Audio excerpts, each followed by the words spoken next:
Salamat sa photo na ito mula sa Facebook ni Andro Amadeus Chavez. Ayon sa kanya, Philippine Embassy courtesy visit today of SB19 with 1C Entertainment and DLM Group of Companies, DLM and Inventive, Koino Air and Chance Resources, and yours truly, SB19 back in Singapore. Ibinahagi nga ni Andro Amadeus Chavez ang mga photo na ito kung saan ay nasa Philippine Embassy ng Singapore nga ang SB19. Nakakatuwa lang dahil makikita na tila may mga memorabilia pa na natanggap ang 5. At doon makikita din ang napakainit na pagtanggap ng mga Pinoy, especially the embassy doon, at makikita rin na masaya silang lahat na hinarap ang SB19. Welcome SB19. Hindi lang yan dahil naghanda rin sila ng napakasasarap na pagkain para sa 5.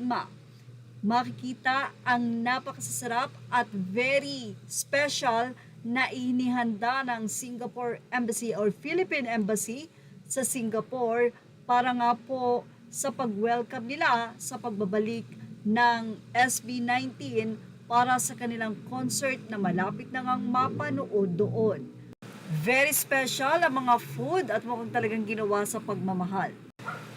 Nagpasalamat naman kay Andrew ang mga netizen at ayon sa kanila, nice one cups, kaka-proud sila kaya 18 focus na tayo sa boys.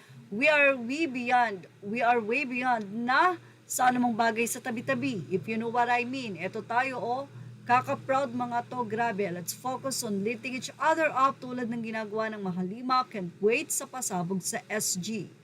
Proud SB19, more blessing to you guys. Yan pa ang naging komento ng mga fans. Welcome back to Singapore, our very own, our country's joy and pride, SB19. See you on ang kanila nga pong concert. Nakaka-proud talaga ang Mahalima. Congrats SB19, you're really setting a high standard in performance and image of how an artist should be. Way to go, boys. The P-Pop Kings SB19, proud of you. Mahalima, good luck Mahalima sa concert nyo. Ingat kayo palagi. The lady who's wearing blue polo on the third pic was my high school classmate. I had to PM her to confirm.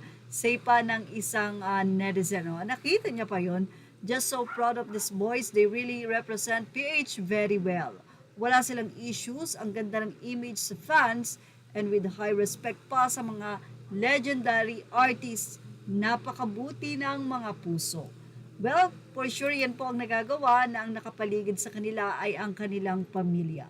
At yan ang ating Showbiz Now update. Images are all credit to the rightful owners. Please like, share, and subscribe.